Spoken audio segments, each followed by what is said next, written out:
Kami bersyukur buat sore ini karena kami percaya Engkau hadir bersama-sama dengan kami. Kehadiran-Mu melahirkan sebuah pergerakan di kota ini ya Tuhan. Kami berdoa di dalam nama Yesus, dari tempat ini lahir pemimpin-pemimpin hebat. Lahir orang-orang luar biasa, lahir penuai-penuai di akhir zaman ini. Dari tempat ini lahir perkara-perkara ajaib bagi hormat dan kemuliaan nama-Mu. Bapa yang baik, jangan lewatkan satupun dari kami. Berbicara lebih banyak dari yang disampaikan. Berbicaralah sampai dasar hati kami yang paling dalam dan tempat-tempat rahasia di dalam batin kami. Jangan lewatkan satupun dari kami dan jangan biarkan kami pulang dalam keadaan yang sama. Buat kami makin jatuh cinta pada Engkau Tuhan. Tarik hati kami makin dekat di dalam anugerah-Mu yang besar. Kami membuka hati kami, hidup kami untuk kedaulatan firman yang kami percaya sanggup mengubah masa depan kami yang luar biasa. Demi nama Yesus, kami alaskan semua doa dan ucapan syukur. Dan kita yang percaya pasti diberkati, bersama-sama kita katakan amin. Tepuk tangan yang meriah buat Yesus Tuhan kita. Silakan duduk dalam hadirat Tuhan. Haleluya, shalom. Sekali lagi shalom. Berapa banyak dari kita percaya bahwa Yesus hadir bersama-sama dengan kita. Boleh lambaikan tangan dan boleh tepuk tangan sekali lagi buat Yesus Tuhan kita yang luar biasa. Mari sebelum dengar firman, coba lihat kanan kirinya sebentar. Kasih senyum yang paling manis. Lalu bilang, saya senang sekali duduk di sebelah kamu hari ini. Lalu jangan lupa bilang, kita pasti diberkati. Amin. Ya, lagi shalom. Ya, terima kasih. Saya mau mengapresiasi buat seluruh panitia yang sudah membuat semua acara hebat ini luar biasa, saudara. Boleh kita kasih tepuk tangan buat semua panitia yang sudah berjeli lelah. Ya, sebelum saudara duduk, saudara menyembah Tuhan, ada orang-orang yang bayar harga untuk acara malam hari ini. Ada orang-orang yang sudah berkorban. Saya dengar dari basar ke basar, cari dana ke dana, doa, keringat yang tidak pernah bisa dibayarkan. Jadi salut buat semuanya. Saya percaya semua jerih payah tidak sia-sia. Amin. Dan saya juga mau memperkenalkan diri saudara. Saya Yeri Pati Nasarani. Saya melayani di gereja El Shaddai Injil Sepenuh. Lalu saya memimpin satu yayasan yang bernama Yayasan Ayah Hadir Indonesia. Saya bersyukur ada di tempat ini. Selain teman-teman mahasiswa, rekan-rekan hamba Tuhan, semua kalau ada orang tua di sini. Saya percaya kita ada di tempat yang tepat dan waktu yang tepat. Amin.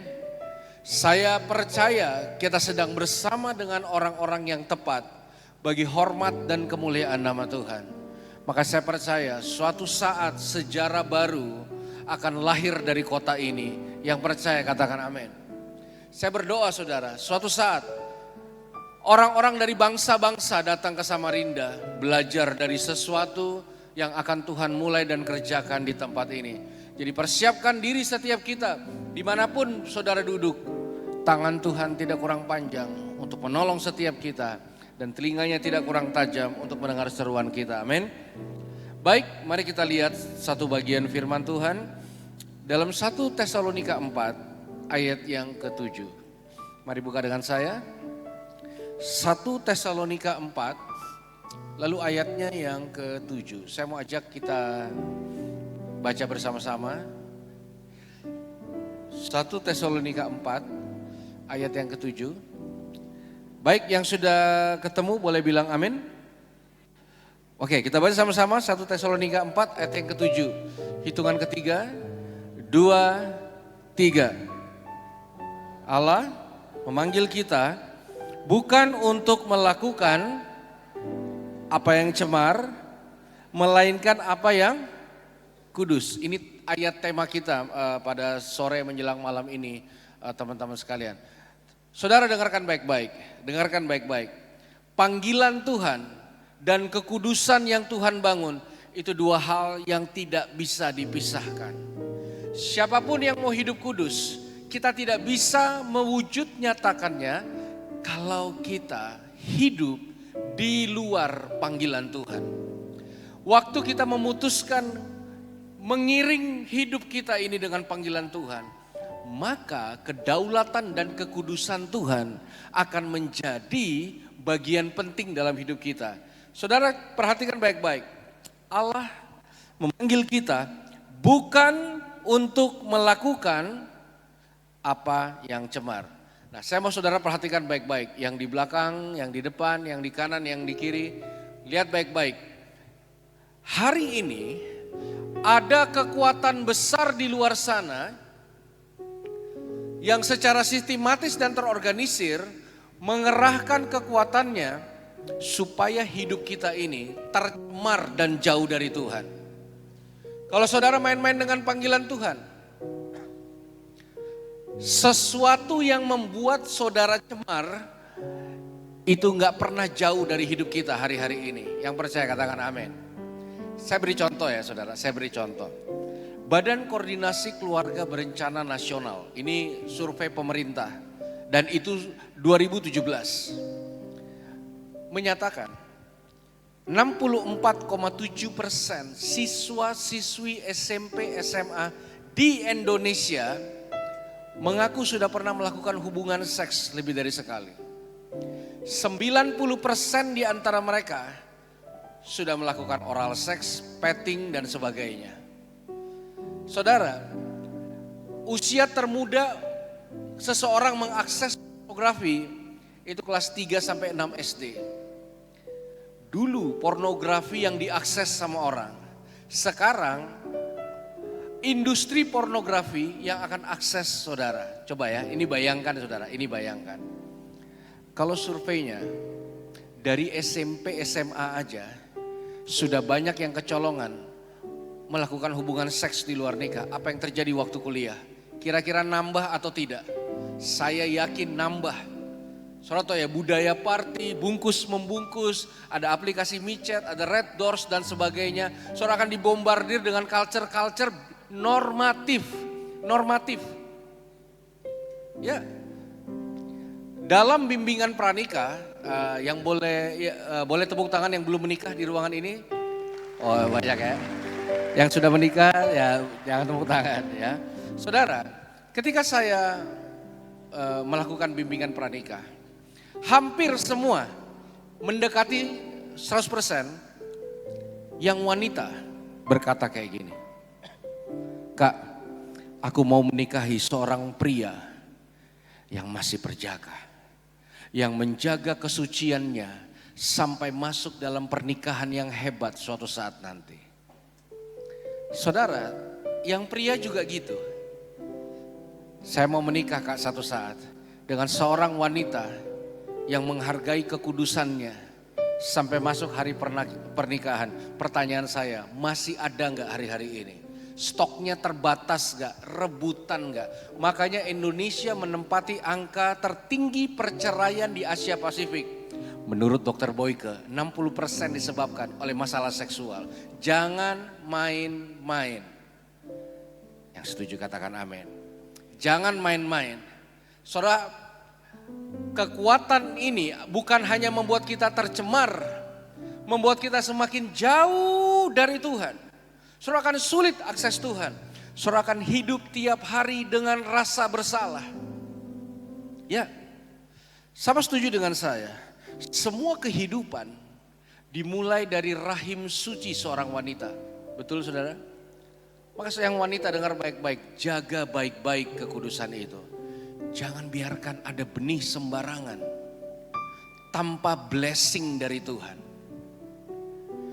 Menurut saya, saudara yang ada di depan saya dan angkatan saudara adalah angkatan yang mungkin bilang paling berat menghadapi semua tantangan yang ada hari-hari ini. Makanya bersyukurlah kalau kita hadir hari ini. Yang setuju katakan amin. Yang bersyukur katakan amin. Ya, karena tidak semua orang hari ini punya kesempatan untuk dengar firman Tuhan.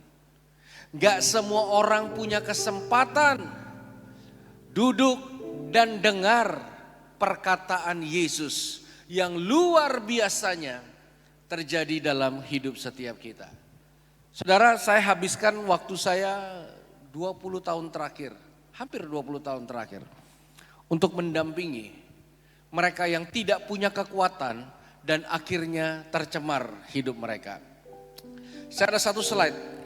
Slide itu saya beri nama Gereja Darurat Generasi. Saudara percaya tidak percaya, ada kondisi darurat di anak-anak muda hari ini. Ada satu suku di Indonesia yang hampir punah. Suku apa itu? Boleh slide selanjutnya. Suku anak muda. Gelombang ateis, agnostik, merajalela di mana-mana. Gitu. Orang mulai capek dengan pelayanan, orang mulai capek dengan persekutuan. Orang mulai berpikir bahwasanya ada sebuah kebenaran di balik orientasi seksual yang mungkin tidak tepat, saudara. Tapi saya mau beritahu, kekuatan ini nyata, kekuatan ini luar biasa. Karena saya bertumbuh di kota-kota besar, saudara. Kota-kota besar tuh punya budaya. Jadi kalau anak muda di satu gereja, lalu leadernya nggak asik nih gitu, atmosfernya nggak nendang nih, AC-nya nggak dingin nih, pindah gereja. Ya gitu ya. Tiba-tiba di sana kakak-kakaknya lebih ganteng, cici-cicinya lebih cantik, terus makan dapat pagi, makan siang, makan malam, snack 2 kali, dapat promo A, promo B, pindah. Ya biasa itu terjadi. Tapi hari ini saya mau beritahu, ada banyak anak muda tidak ada di gereja. Saya mau perkenalkan beberapa teman saya sebenarnya, saudara, sebelum kita lanjutkan apa yang Tuhan taruh dalam hati saya. Orang yang pertama yang saya mau kenalkan, boleh slide saya selanjutnya. Ini namanya Albert, mohon maaf kalau ada yang namanya sama. Albert adalah anak youth yang aktif dari masih usia muda. Rajin pelayanan, cari dana di mana-mana. Satu kali Albert di tengah party-party berkenalannya dia dengan narkoba. Berkenalannya dia dengan free sex dan sebagainya. Albert terinfeksi HIV AIDS. Tiba-tiba berat badannya turun. Tiba-tiba hidupnya berubah. Dan saudara tahu apa yang terjadi kalau kita gagal? Keluarganya meninggalkan dia. Saya temukan Albert di satu kos-kosan di daerah Jakarta Utara, Priuk, saudara. Tidak berdaya, tidak bisa bicara normal. Hanya air mata dan genggaman tangan, itu cara dia berkomunikasi. Saudara, waktu saya doain Albert, terus saya pulang, di depan kos-kosannya saya berhenti. Albert bukan cuma butuh doa.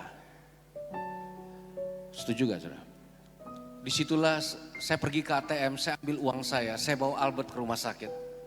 Hari itu gak ada orang yang mau rawat Albert. Saya dan beberapa rekan rawat dia. 2 minggu kemudian dipanggil Tuhan. Saudara, waktu dia dipanggil Tuhan gak ada keluarga mau ngurus. Jadi ke tempat pemakaman, hanya mobil dia, mobil ambulans maaf, sama mobil saya. Ya, ada kematian pasti di luar sana. Serius. Tolong slide selanjutnya. Ini namanya Ari, teman pelayanan saya, teman misi. Saudara, kami melayani di mana-mana, buka komsel di mana-mana. Satu kali dia pacaran dengan teman komsel. Pacaran seperti biasa, ribut. Ari ini nggak tahan. Iseng-iseng mulai minum-minum dan kenallah dia dengan narkoba. Saudara, tidak sampai 1 bulan Ari ditangkap polisi. Masuk penjara dia. Saudara tahu apa yang terjadi? Waktu dia masuk penjara gak ada yang mau ngunjungin. Teman-teman pelayanan gak ada, keluarga gak ada, semuanya gak ada. Satu kali saya besuk, babak belur dia. Ternyata dipukuli. Tiap hari. Lalu saya merengek pada petugas lapas dan kepala lapas. Minta supaya Ari ini dirawat. 3 hari kemudian pihak penjara menghubungi saya. Pak, itu loh saudaranya masuk rumah sakit. Saya pergi ke rumah sakit, saya tidak temukan dia di bangsal manapun. Saya temukan dia di kamar jenazah. Saudara, tolong slide selanjutnya. Ini namanya George. 25 tahun dia juara tenis junior Indonesia. Saudara. Prestasinya mendunia. Satu kali dia kalah. Saudara, apa yang terjadi? Papanya masuk tengah lapangan, patahkan raket dan memukul dia di tengah lapangan. Gigi rontok di tengah lapangan, rasa malu yang dalam membuat hidupnya dari berhasil hancur lebur. 2 kali dia masuk penjara. Waktu keluar menggunakan toilet pun tidak diizinkan oleh keluarganya. Akhirnya beberapa minggu kemudian kondisinya drop. Karena apa? Terlalu banyak dipukul. Dan akhirnya Tuhan panggil. Slide terakhir, tolong slide selanjutnya. Ini tetangga saya, saudara. Satu kali dia ngetok rumah saya. Pak, ada yang meninggal, Pak. Jujur saya kurang suka cita. Karena apa? Karena kalau makan-makan saya jarang diajak. Giliran ada yang kayak gini, saya yang dicari. Tapi saya mau beritahu teman-teman. Ada kematian pasti di luar sana. Ada kekuatan yang dahsyat dan luar biasa. Untuk membuat saudara yang mendengarkan suara saya. Itu cemar. Jauh dari Tuhan. Terlempar dari panggilan Tuhan. Ada kekuatan sana yang berusaha membuat saudara tidak bisa lagi menikmati seperti malam ini. Makanya Alkitab berkata, dan dengarkanlah baik-baik saudara dan tangkaplah dengan iman kita. Allah memanggil kita bukan untuk melakukan yang cemar, tapi untuk masuk di dalam sebuah kekudusan yang Dia sudah rancangkan dalam hidup kita. Saudara dengar, saudara gak bisa jauh dari Tuhan.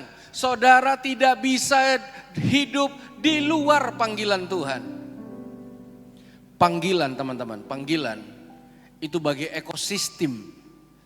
Panggilan Tuhan itu habitat untuk orang-orang percaya. Kalau saudara pelihara ikan, lalu ikan itu sakit, jangan dibawa ikannya dari kolam, bawa ke kasur kita, lalu taruh selimut yang tebal supaya sembuh. Mati dia. Sesakit apapun, biarkan dia ada di air, karena itu habitatnya. Saudara tahu banyak burung mahal hari ini nilainya ratusan juta. Mau ratusan juta, tetap yang terbaik untuk seekor burung adalah alam bebas. Karena itu habitatnya. Kalau tidak hidup sesuai dengan habitat, mati pasti. Mati pasti teman-teman sekalian. Ya, dulu zaman saya kecil ada namanya topeng monyet gitu. Jadi monyet disuruh naik motor-motoran, naik mobil dan sebagainya. Mau selucu apapun, Sarimin pergi ke pasar, tetap monyet habitatnya, orang hutan habitatnya ada di hutan belantara. Bagaimana dengan kita? Saudara gak bisa jauh dari panggilan Tuhan. Malam ini ada suara panggilan yang kembali terdengar memanggil teman-teman sekalian untuk masuk dalam gelombang kekudusannya Tuhan. Yang setuju katakan amin. Dan waktu saudara masuk dalam gelombang itu, bukan hanya hidup kita berubah, tapi ini yang luar biasa, yang tidak pernah dunia mampu berikan dalam kehidupan kita. Dia bisa menjadikan kita sesuatu untuk orang-orang di luar sana. Saudara, apa yang terjadi pada orang-orang yang menghidupi panggilan? Dia tidak sibuk untuk mengejar mujizat. Dia jadi mujizat itu sendiri untuk orang lain. Orang-orang yang hidup dalam panggilan tidak hanya hidup menunggu jawaban doa, tapi dia jadi jawaban doa itu sendiri untuk orang lain. Waktu dia lagi butuh didoakan, dia mampu doain orang lain. Ketika dia jomblo, dia mampu doa. Ada 10 temanku yang jomblo juga. Kirim pasangan hidup buat mereka. Orang yang hidup dalam panggilan, waktu butuh kekuatan, dia jadi kekuatan untuk orang lain. Saudara, akan terjadi sebuah transformasi perubahan signifikan yang tidak pernah siapapun mampu lakukan dalam hidup seseorang kalau seseorang memutuskan hidup dalam panggilannya. Ada satu ayat lagi saya mau ajak kita buka sama-sama, saudara, dalam Matius 4 ayat 18 sampai ayat yang ke-19. Matius 4 ayat 18 sampai ayat yang ke-19. Saya akan bacakan buat saudara sekalian. Mari buka dengan saya. Matius 4 ayat 18 sampai ayat yang ke-19. Boleh ditutup aja slide-nya. Demikianlah firman Tuhan.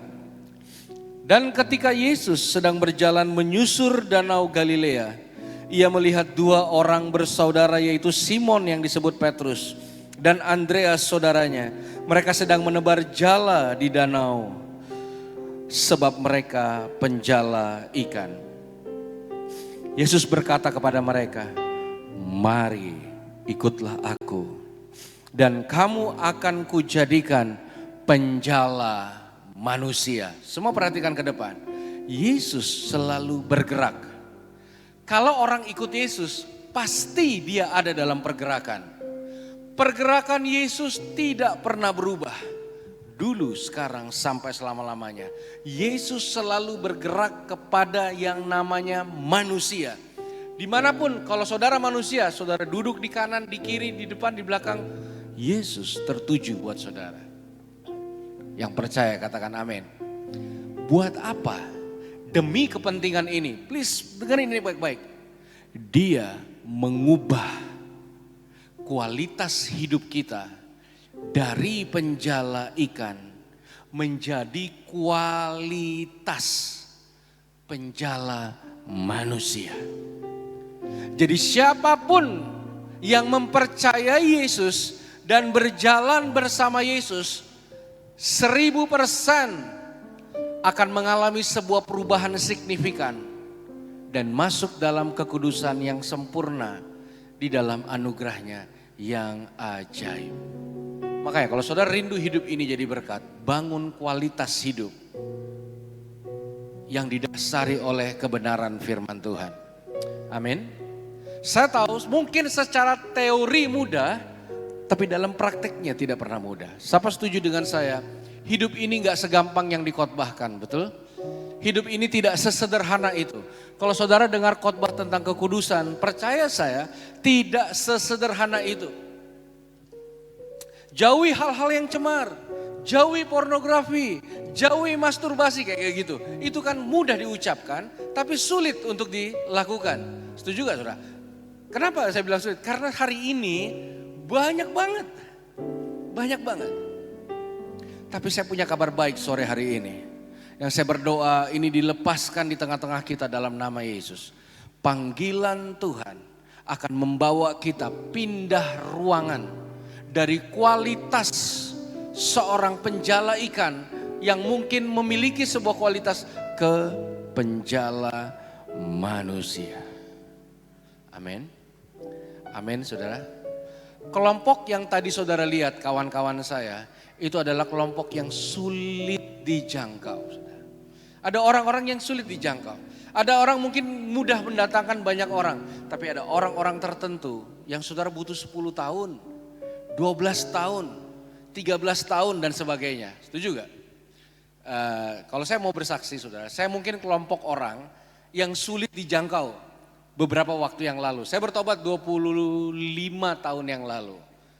Dulu kalau ada pendeta datang melayani saya ke rumah, itu saya umpetin sepatunya saudara. Biar apa? Biar kapok. Dan banyak pendeta mulai kapok sama saya. Karena badungnya minta ampun nih saudara. Ya selalu ada orang-orang yang sulit dijangkau, betul gak saudara? Ya, saya pernah ikut retret saudara, 3 hari.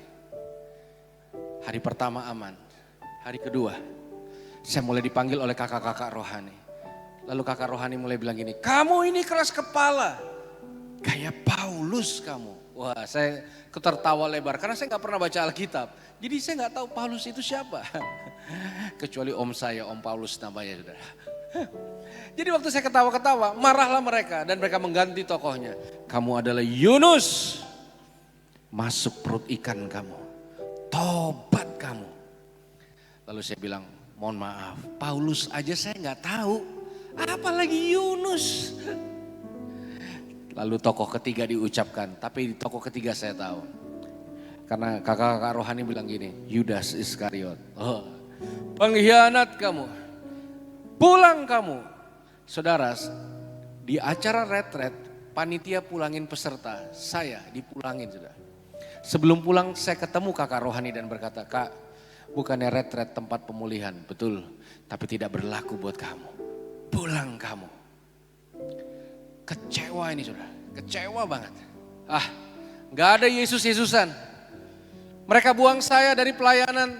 Hari Minggu mereka pergi ke gereja bilang Yesus baik. Tidak. Saya penyalahguna narkotika selama 9 tahun saudara. Jelas mereka marah lah. Saya SMP 2 kali dikeluarkan dari sekolah, SMA 8 kali saya dikeluarkan dari sekolah. Ya, saya pernah sekolah di Banjarbaru, Kalimantan Selatan itu cuma 6 bulan. Karena saya kasus di sana, pindah lagi ke Cirebon, pindah lagi ke Losari, pindah lagi ke Tegal. Ya wajar dikeluarin saudara. Terus akhirnya saya mulai main sama teman-teman yang lain. Satu kali saya ditemukan saudara, overdosis. Saya tidak sadarkan diri, mulut sudah berbusa, badan sudah biru, kaki sudah kaku. Apa yang teman-teman saya lakukan? Diangkat saya rame-rame, dibuang saya di comberan. Ya, got deh, tempat pembuangan gitu. Jadi jam 7 pagi saya bangun dengan berlumuran air comberan. Saudara, waktu saya bangun pagi, sambil menangis dalam hati saya berkata kayak gini, surga nolak, neraka juga nolak. Teman-teman gereja nolak, teman-teman dunia juga nolak. Sejak itu saya memiliki satu hidup yang sangat brutal, saudara.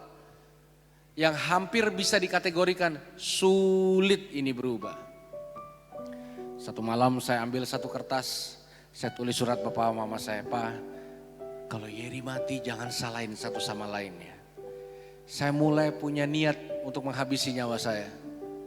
Saudara, saya ambil satu gelas racun serangga. Saya nangis berjam-jam. Kenapa? Karena saya tahu tindakan menghabisi diri itu jalan tol ke neraka. Betul gak? Tapi sekali lagi, hidup ini gak segampang yang dikhotbahkan. Hidup dalam kekudusan. Apalagi kalau ada di antara saudara, saudara pernah gagal. Saudara pernah melakukan sebuah hubungan yang salah. Saudara pernah melakukan hubungan dengan orang yang salah. Setiap kali nyembah tertuduh. Setiap kali mau melakukan hal yang baik tertuduh. Ngerasa jijik, ngerasa gak berharga diri kita. Saudara rasa tertolak. Ya. Pesan yang disampaikan pada sore hari ini tidak pernah mudah. Saudara, akhirnya di tengah banjir air mata, saya eksekusi diri saya. 6 jam saya gak sadarkan diri. Saya minum satu gelas itu, saudara. Besok paginya saya kaget. Loh, kenapa saya gak kenapa-napa gitu loh. Surga nolak, benar-benar neraka juga udah nolak gitu. Di situ, perhatikan baik-baik. Di situ saya sadar tentang panggilan Tuhan. Kalau Tuhan panggil saudara, dia panggil kita dalam keadaan mungkin kita belum sadar akan suara cintanya atas kita. Mungkin kita belum paham, tapi bukan berarti suaranya tidak datang dan memanggil hidup kita untuk masuk dalam sebuah kekudusan yang luar biasa. Nangislah saya di situ berjam-jam, saudara. Lalu saya sadar dan saya mulai meresponi yang namanya panggilan Tuhan.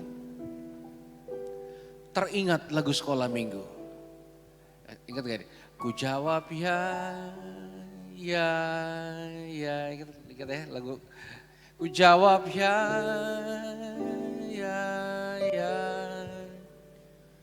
Ku jawab ya Tuhan. Jawab ya Tuhan. Jawab ya.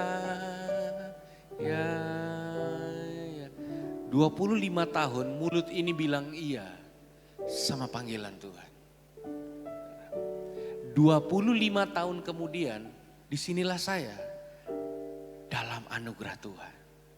Bayangkan 5 tahun, 10 tahun, 20 tahun, 30 tahun dari sore hari ini. Apa yang akan terjadi dalam hidup kita? Saya berdoa saudara semua masuk dalam pernikahan yang hebat dalam Tuhan. Satu saat saudara akan mengalami pengalaman-pengalaman luar biasa di dalam Tuhan. Satu saat Tuhan percayakan keturunan ilahi. Sehingga saudara jadi berkat buat banyak orang.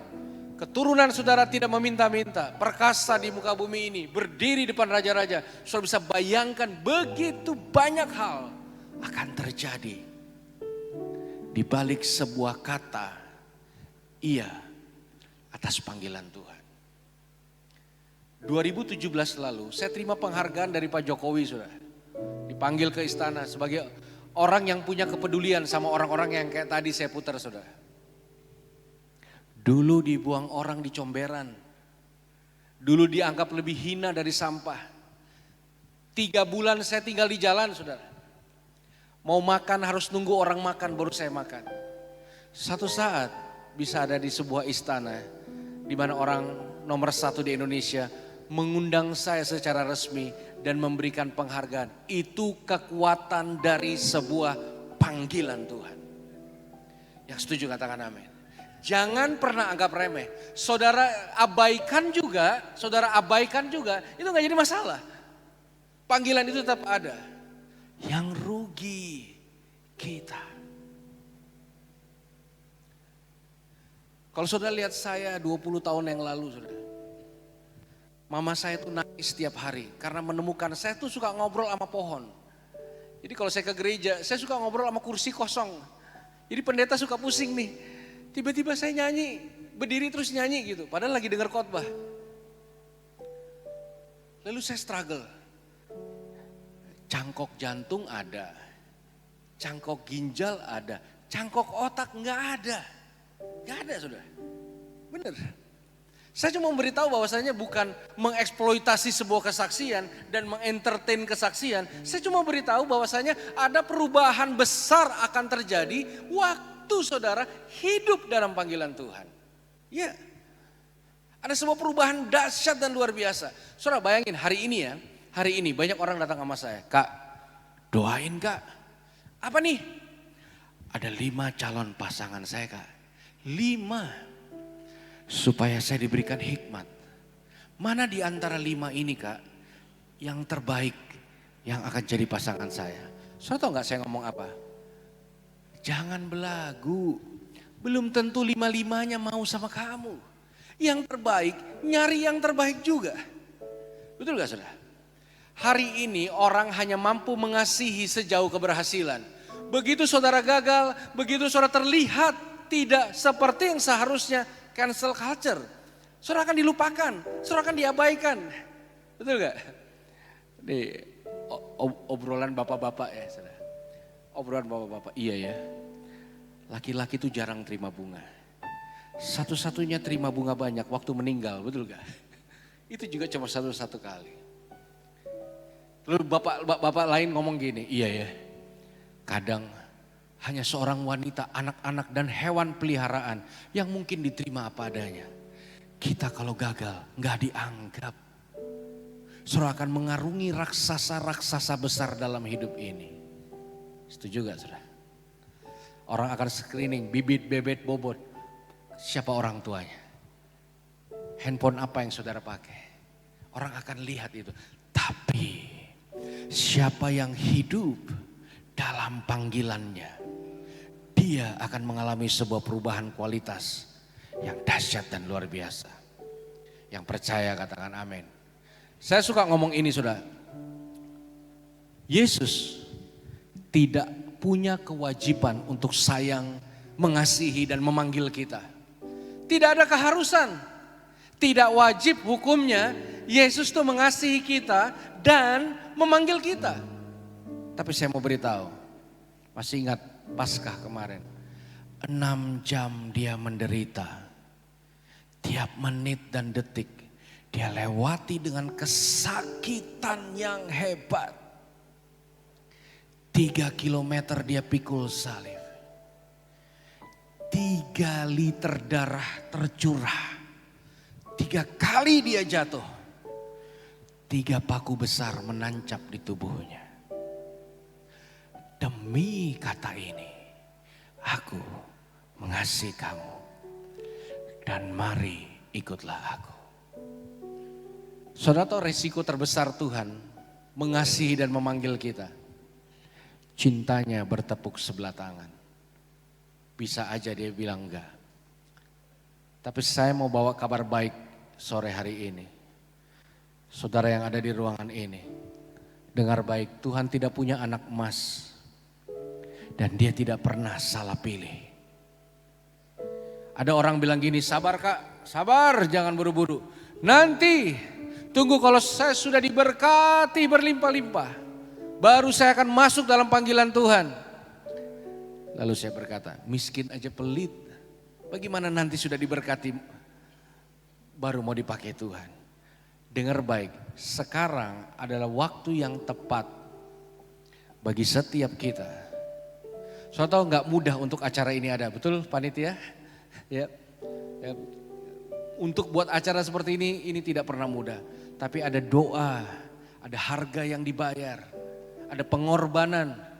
Ada orang-orang yang struggle antara ngurus kuliah dan ngurus acara ini, saudara. Ada orang-orang yang mungkin salah paham di antara panitia. Ada latihan-latihan yang gak ada habisnya, gladi resik dan sebagainya. Harusnya itu semua mengkerucut pada bagaimana respon kita terhadap panggilan Tuhan. Begitu murid-murid merespon, saudara, sejarah baru tercipta di kemudian hari. Saudara, saya tahu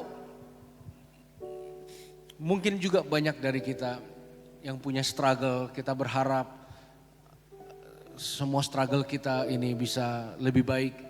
Ya, saudara, Indonesia itu fatherless country ketiga terbesar di dunia. Mungkin hari ini ada saudara yang kecewa dengan orang tua. Mungkin hari ini ada saudara yang terluka dengan keadaan dan sebagainya. Atau mungkin saudara pernah mengalami sebuah pelecehan-pelecehan. Atau mungkin ada di antara saudara di tempat ini yang pernah berpikir seperti saya dulu. Mungkin tidak besar, kecil aja. Mungkin kalau saya nggak ada itu lebih baik. Saudara ada di tempat yang tepat dan waktu yang tepat. Acara hari ini dibuat khusus untuk saudara. Saudara yang bingung selalu menyimpan sesuatu di sini. Karena setiap kali diucapin salah nggak ada yang ngerti. Siapa pernah rasa kesepian di tengah keramaian? Siapa pernah rasa kesepian di tengah rumah dan sebagainya? Kalau saudara hadir hari ini, acara malam ini dengan semua yang luar biasa dibuat untuk saudara. Please, jangan biarkan cintanya bertepuk sebelah tangan. Amin. Jangan biarkan cintanya bertepuk sebelah tangan. Saya mau beritahu saudara. Akan ada kekuatan yang besar, yang maha dahsyat. Waktu orang-orang menggenapi panggilan Tuhan. Menjungkir balikan dunia ini. Melakukan apa yang orang lain katakan sulit untuk dilakukan. Di mana panggilan dan kekudusan Tuhan menjadi bagian dalam kehidupan kita. Saya mau tutup dengan satu kesaksian ini, saudara. Saya punya satu sahabat, mungkin banyak yang tahu, nanti saya akan kasih tahu, saudara. Dia adalah seorang Kristen, anak pendeta, yang tiba-tiba pahit hidupnya dengan kekristenan. Pahit hidupnya dengan orang tuanya yang seorang pendeta. Lalu dia berhenti menjadi seorang Kristen, memutuskan menjadi seorang ateis atau agnostik, saudara. Dia seorang stand up comedian yang sampai hari ini populer. Kalau orang mengenal dia sekarang itu disebut rajanya dark joke Indonesia. Wah itu. Saya sebut namanya Coki Pardede, pernah dengar gak saudara? Ya, orang mengenalnya sebagai anak dajjal, anak setan.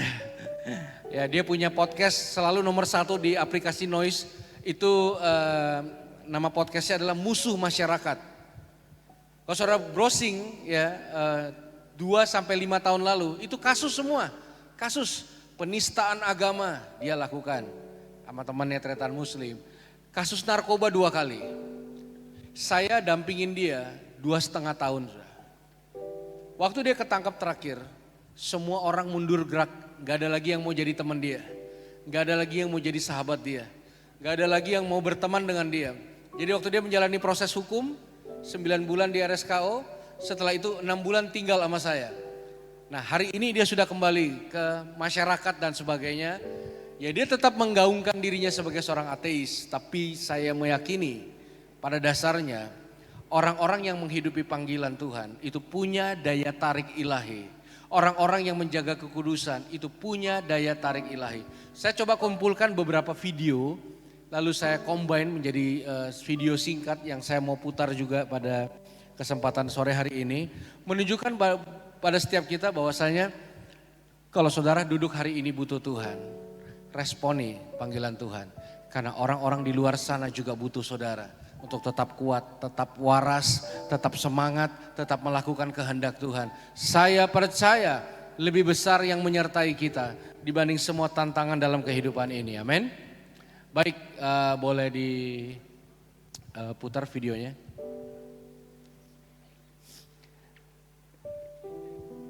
Ya, boleh suaranya.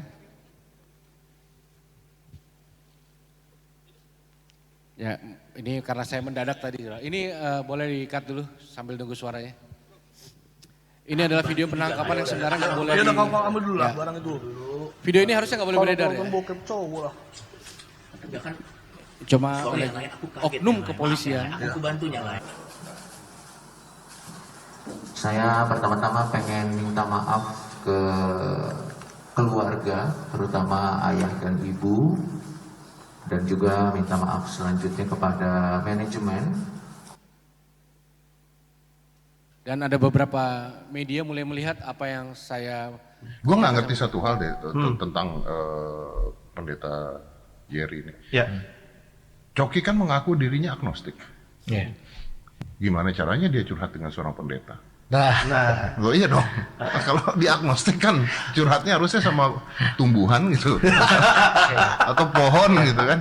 Karena curhat dengan pendeta itu kan yang dibahas bukan Matius, Markus, Lukas, Om. iya. Sabu, amfetamin. Berarti lu tidak membawa agamanya ke situ? Enggak? Iya, karena kan kebutuhan dia yang utamanya adalah adiksinya ini. Gila, berarti lu ngebantu aja gitu. Iya, ngebantu aja. Tanpa ngejual, bukan Enggak ngejual ya, dong. tanpa maksudnya Tanpa embel-embel penginjilan gitu. penginjilan gitu, Enggak. maksudnya supaya Coki masuk ke dalam Iya, agama. kalau dia mau masuk ya puji Tuhan, tapi apa yang saya lakukan enggak. Pure dia punya kebutuhan aja. Saya pengen lihat dia bisa berhasil lepas terus berkarya tanpa narkoba, bisa berkembang, bisa maju, bisa sehat lah, nggak usah jauh-jauh, sehat lah. Pilihannya sih masuk Kristen atau masuk penjara. Udah duluan. Gua kasih tahu teman-teman. Ini saya ajak dia satu Gua itu gereja. sebenarnya sama agama muak. Karena menurut gua agama itu cuma institusi perkumpulan orang-orang yang mengkomersialisasikan Tuhan untuk tujuan tertentu. Tapi gua ada di tempat ini, walaupun gua bukan Kristen, di bawah lambang salib. Karena apa? Bukan karena ayat Alkitab. Bukan karena gua didoain, bukan karena gua dibaptis, bukan. Tapi karena kebaikan tanpa pamrih yang ditunjukkan oleh seseorang yang bernama Jerry Pati Nasarani. Wow. Bang Yer, mungkin dalam waktu dekat gue gak akan jadi Kristen. Atau selamanya saya mungkin tidak akan jadi Kristen. Tapi lu melakukan sesuatu yang tidak banyak orang Kristen bisa lakukan ke gue. Representatif kekristenan yang sebenarnya. Dan menurut gue itu lebih mahal daripada bikin gue jadi Kristen.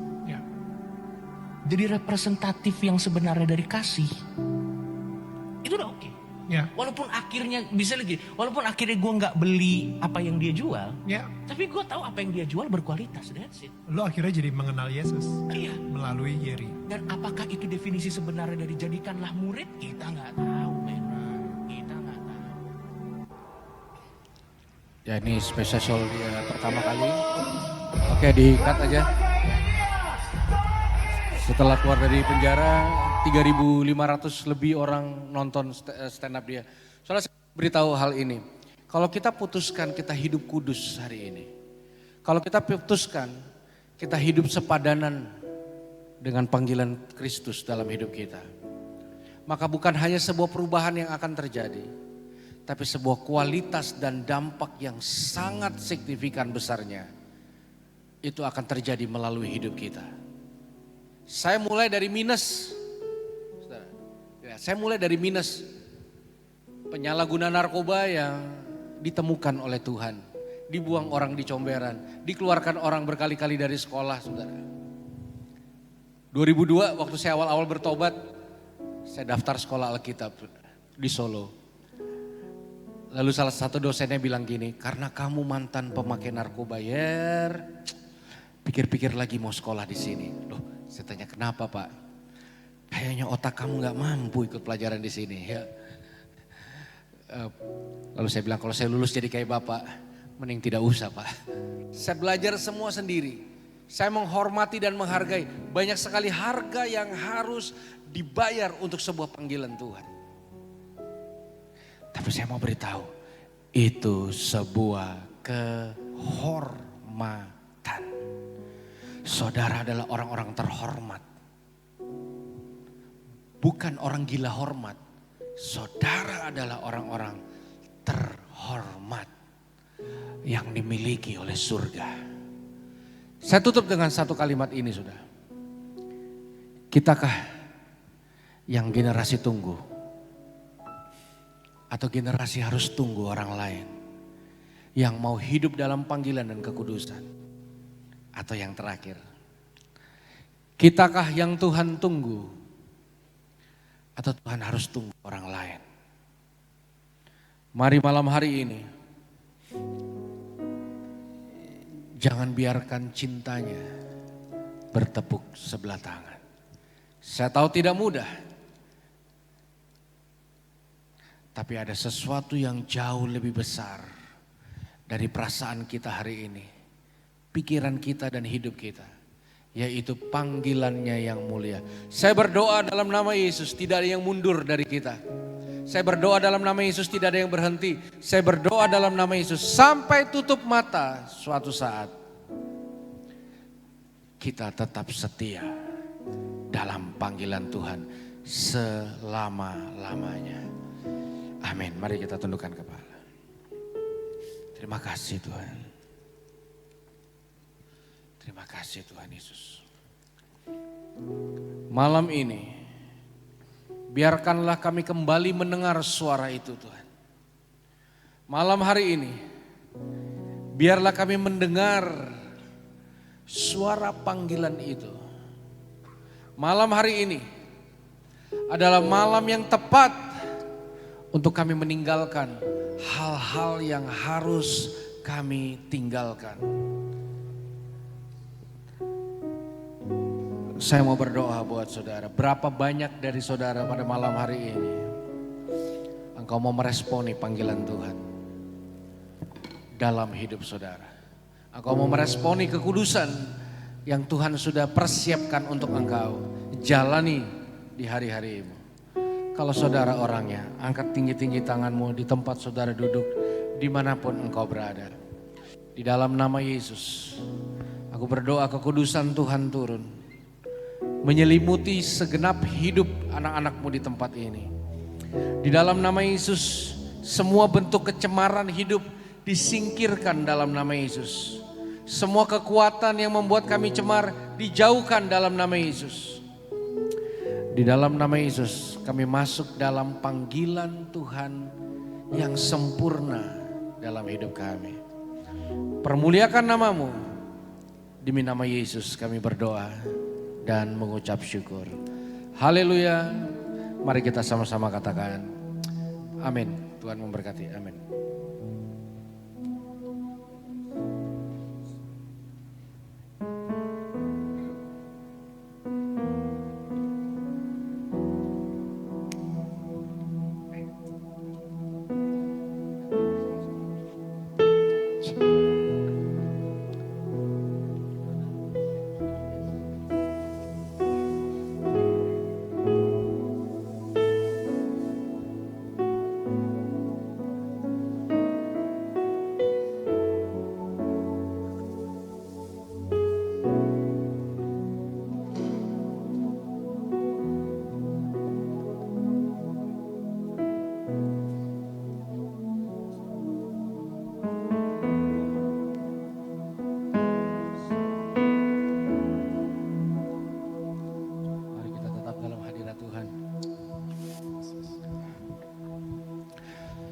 Saudara, ini malam yang tepat sekali lagi untuk kita mengambil sebuah keputusan. Dimanapun saudara duduk, Saya percaya waktu kita ambil satu langkah, maka Tuhan akan buat ribuan langkah. Waktu kita melangkah dengan iman, maka itu akan berdampak sampai 10, 20 tahun, 30 tahun, 50 tahun ke depan.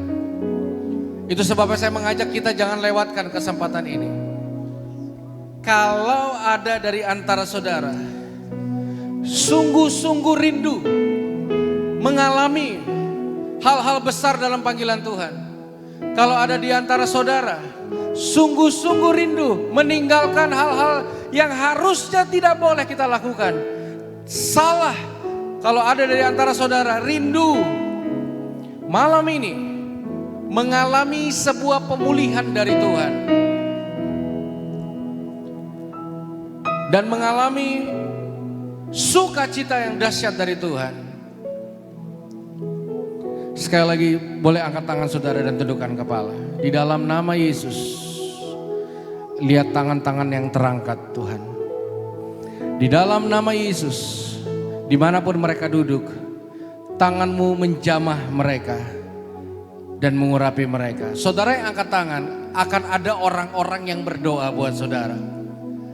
Bolehkah dengan segala kerendahan hati, saudara yang angkat tangan boleh bangkit berdiri di tempat engkau duduk. Bangkit berdiri yang angkat tangan, boleh saudara. Dan majulah ke depan, karena ada hamba-hamba Tuhan yang akan berdoa buat saudara. Mari saya undang saudara maju ke depan. Saudara jangan malu sama orang kanan kiri, mereka tidak bisa tolong kita. Sebentar lagi acara akan selesai.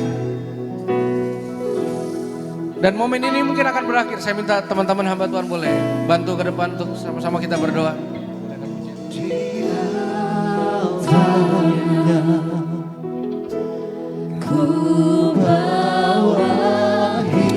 Yang paling depan boleh maju lagi 2 langkah, mohon maaf. Yang paling depan boleh maju lagi ya, terus. Saudara bisa ngisi bagian kiri. Dia ampuniku dan bebaskanku. Dia ubah hidupku, barui hatiku, sesuatu Teman-teman lain boleh bantu doakan teman-teman yang ada di altarnya. Sekali lagi sama-sama angkat pujian.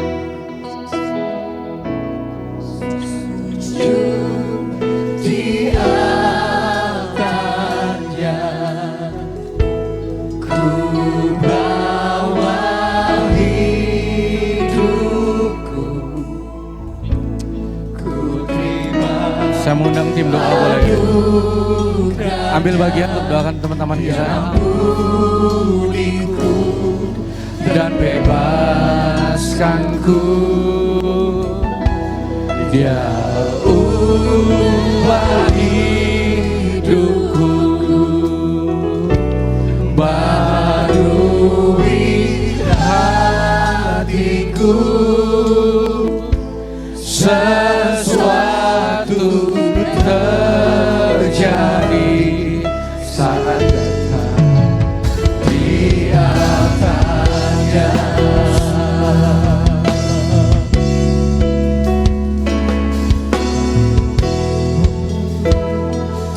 Jamah setiap kami ya Tuhan. Jamah setiap kami ya Tuhan. Jamah setiap kami ya Tuhan.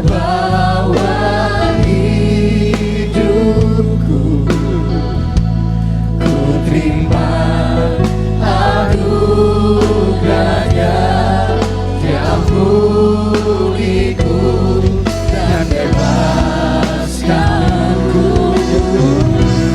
Dia ubah hidupku.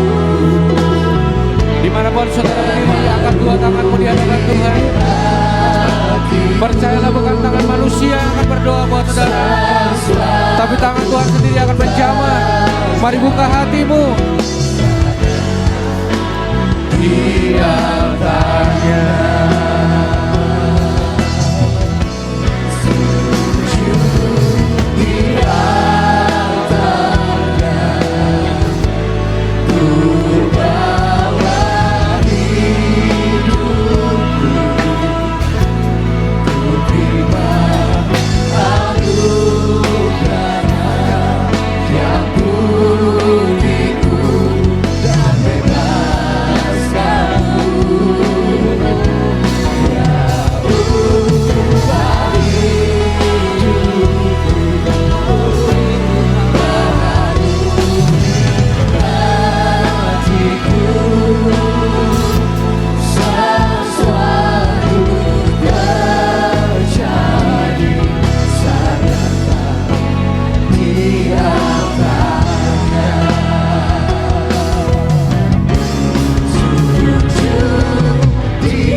ku terima Tuhan, terima anugerahnya. Dia ampuniku dan bebaskan aku. Dia ubah hidupku, baharui hatiku. Sesuatu terjadi saat datang Dia tanya.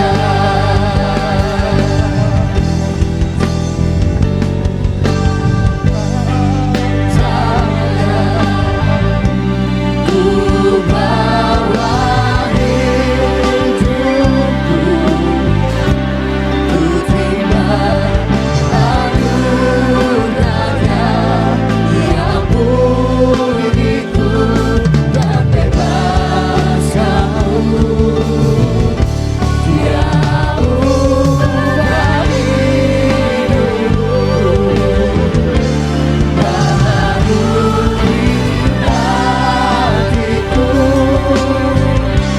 Sesuatu terjadi saat datang Dia tanya.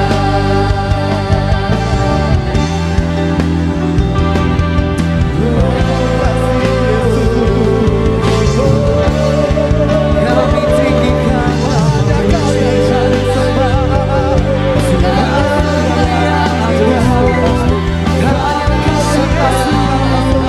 Kami tinggikan disembah. Ku angkat suaraku Tuhan, Yesus Tuhan. Di hadapan tatamu kami langsung mensyukur puji menyembah Tuhan. Kami sembah bersyukur, kami tinggikan jauh dari kami.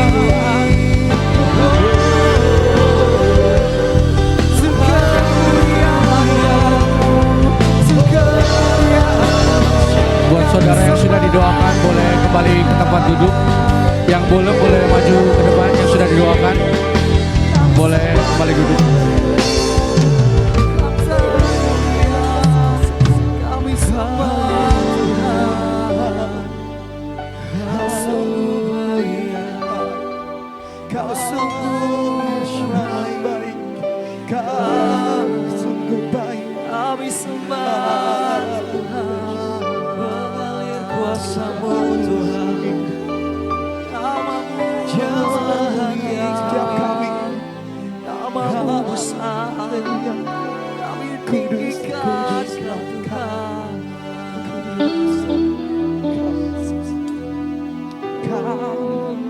Kami sembah Yesus, kami tinggikan. Haleluya. Terima kasih Yesus.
strength, a wretch like me.